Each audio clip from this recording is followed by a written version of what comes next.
saludo con gusto a la coordinadora de Agenda Migrante, Eunice Rendón. ¿Cómo estás, Eunice? Con el gusto de saludarte. Y bueno, primero me gustaría, antes de entrarle, pues obviamente al análisis de la crisis migratoria en el contexto de la visita del presidente López Obrador a los Estados Unidos y su reunión con el presidente Joe Biden, una primera opinión de la reunión, de los acuerdos que se han estado dando a conocer y bueno, en el marco de la visita, de lo que hemos estado viendo. Eunice, bienvenida.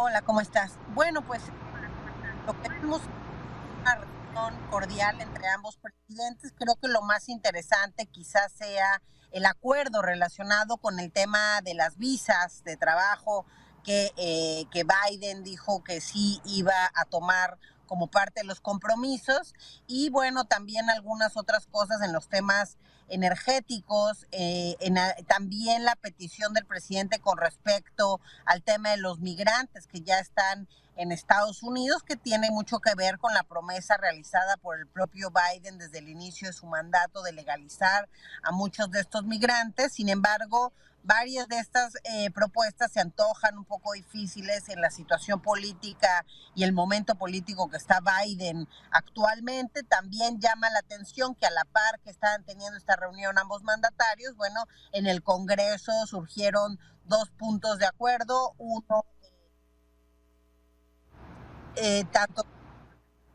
tanto con el tema de un llamado hacia el presidente mexicano relacionado con el tema de los periodistas, por un lado, y por el otro lado, el tema de varios puntos que se piden desde el Congreso a ambos presidentes en torno a la relación bilateral, en puntos comerciales, en puntos de seguridad y sobre todo en acciones muy claras relacionadas con el tráfico de personas. Entonces yo creo que fue una reunión buena. Sin embargo, es muy importante que derivado de esta reunión vengan acciones muy claras, inversiones muy claras en lo subsecuente, y que pues mecanismos, por ejemplo, como el entendimiento bicentenario, que se supone que es parte clave en la relación bilateral, pues ya tengamos información un poquito más clara y acciones muy puntuales de lo que esto va a derivar, porque no ha sido tan claro estos mecanismos. Entonces siempre quedan en grandes anuncios, en compromisos genéricos, pero creo que va a faltar detallar. El día de hoy también el presidente Andrés Manuel tuvo reunión con empresarios y está ahí lográndose algunos acuerdos también de inversión por parte de estos empresarios y de compromisos relacionados también con el tema migratorio. Ya, déjame regresar, Eunice, a lo que comentabas sobre la viabilidad de estas propuestas, sobre todo pensando en el momento por el que está pasando Joe Biden. Llega debilitado. Vaya, y aquí me gustaría ahondar un poco más. Se hablaba de aumentar en más de 600,000, ¿no?, las visas de trabajo, duplicarlas, dijo la palabra que utilizaron. Detenernos en este tema, ¿sí es viable o estamos a expensas de la política electoral de los Estados Unidos, Eunice?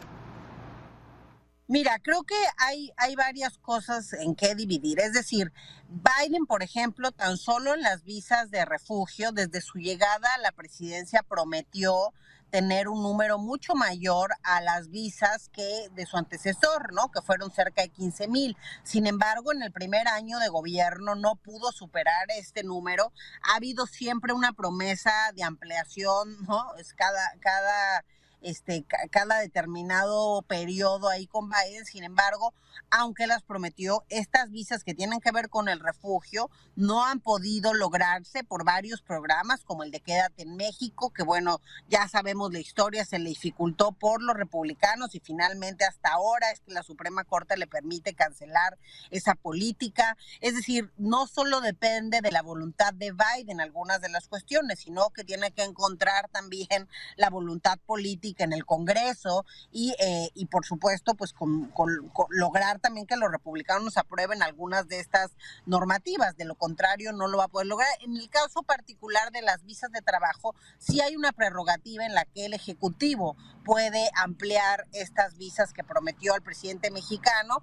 Entonces esperemos que efectivamente así lo haga, porque también, repito, el tema institucional y tal y como lo dejó Trump le ha ido costando a Biden cambiarlo a una política más abierta hacia los migrantes y a una política que permita cumplir varios de los compromisos que él ha hecho desde su campaña a la entrada de su mandato y ahora pues en la relación bilateral con el presidente Andrés Manuel López Obrador, y no solo con el presidente, incluso para cumplir varias de las promesas que hizo el presidente Biden en la Cumbre de las Américas, porque hay que retomar que también en la Cumbre de las Américas se habló también de las visas de trabajo, de las visas de refugio y también de los recursos que iba a invertir Estados Unidos en ir a las causas de la migración. Entonces solo se hizo un gran anuncio y que iba a ser a través de empresas y sector social que se haría esta inversión, pero no tenemos de nuevo el detalle. Y creo que otro punto importante va a ser, como decían los congresistas,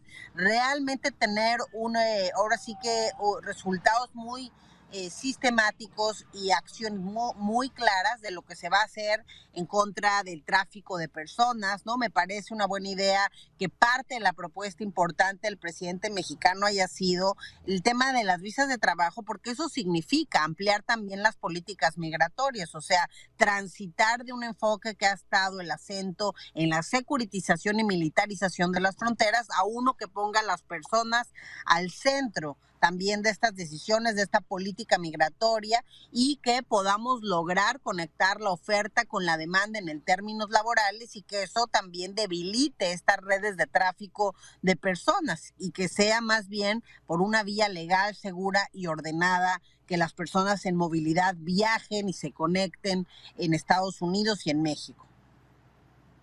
Y yo sumaría a tu comentario, pues lo que deriva de que una persona migrante esté trabajando legalmente, pues al final de cuentas enviará dinero y se convertirá en remesas y esto generará derrama económica y bueno, ya lo presumirá en su momento el presidente. Otro tema importante, y comentabas hace un momento sobre la frontera, invertir en la modernización de infraestructura fronteriza. Esto podría ser el hecho de asegurar en esos más de 3,000 kilómetros que es la frontera, reforzarla de ambos lados, que sea más segura y eficiente. ¿Podríamos pensar en evitar estas tragedias que hemos estado viendo constantemente y que hasta cierto punto hemos normalizado? El camión de la muerte, vemos el tráfico de personas.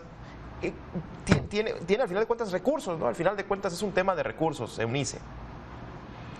Sí, creo que son dos cosas. Por un lado, nada más agregar a lo que tú ya decías, de tomar algunas experiencias que han sido, creo yo, buenas prácticas. Por ejemplo, el programa en la ACNUR que tiene la Agencia de Naciones Unidas para el Refugio, en conjunto con la Comisión Mexicana del Refugio, el Instituto Nacional de Migración, tienen ya un programa que han implementado en los últimos 2 años para incorporar e integrar a los refugiados en diferentes labores. Es de la mano con el sector privado y creo que es un buen ejemplo porque en lo que va de este programa se han logrado integrar 20,000 migrantes refugiados en México y ellos se han hecho cálculos según este organismo internacional que han pagado ya 110,000 millones de pesos tan solo en impuestos. El presupuesto completo de la Comar es de 44 millones de pesos, entonces bueno, ya se triplicó por mucho este tema y creo que eso es una buena práctica y se puede considerar hoy que está este tema en boga para estas vías legales.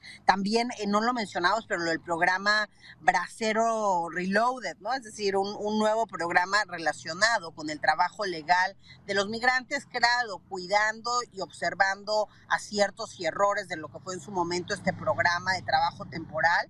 Entonces, eso nada más dejarlo sobre la mesa. Y claro que en el tema fronterizo, bueno, uno de los puntos principales de la iniciativa Mérida, que fue el mecanismo de trabajo bilateral en materia de seguridad durante los últimos años, pues era justamente una infraestructura más moderna. Ellos lo llamaban infraestructura fronteriza del siglo XXI.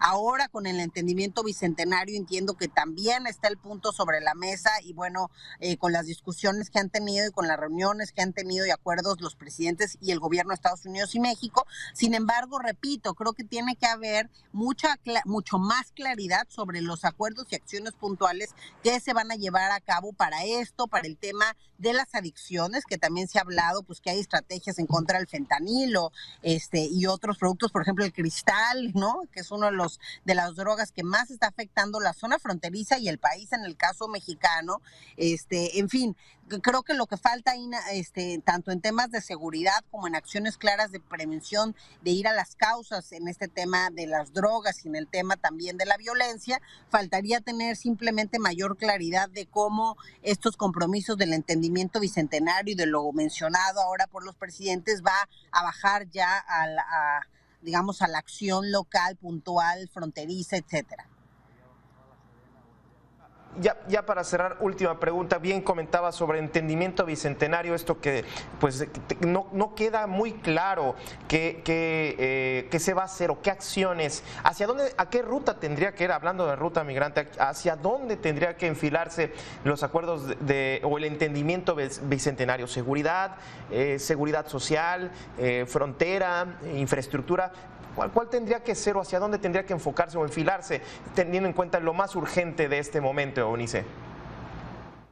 Mira, yo creo que sobre todo algo o sea, si bien Iniciativa Mérida tuvo muchos también aciertos y errores, creo que el principal error de Iniciativa Mérida fue que estos 2.9 mil millones de dólares que tuvo a lo largo de los años esta iniciativa, pues no hubo nunca una claridad en la evaluación entre ambos países para retomar, invertir más o menos en ciertos de los puntos y proyectos que se tenían establecidos. Tampoco había una claridad de cómo se aprobaban estos proyectos. En fin, y creo que eso sería importante que lo tomaran en cuenta para que este entendimiento bicentenario pues no sufra de lo mismo, ¿no? Que no tengamos ni claridad en la inversión, ni que sea un acuerdo realmente bilateral o que quede simplemente en una promesa. Mérida tenía mucha claridad, al menos en los recursos que estaban destinados desde el Congreso para esta iniciativa. Entonces, a mí no me queda al menos claro hasta el momento si Bicentenario cuenta también con una claridad en términos de los recursos y en términos de las estrategias, pues algunas cosas son similares.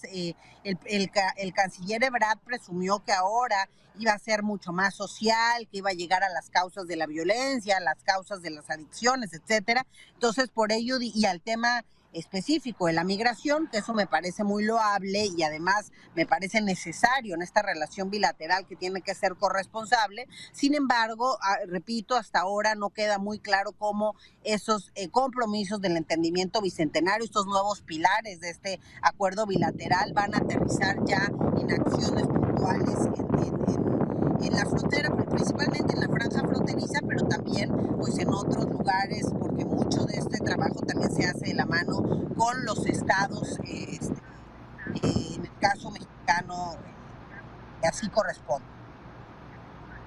Ya. Eunice Rendón, coordinadora de Agenda Migrante, muchísimas gracias por este análisis muy claro, teniendo en cuenta pues, tan complejo que es el tema migrante. Muchísimas gracias. Gracias a ti, hasta luego.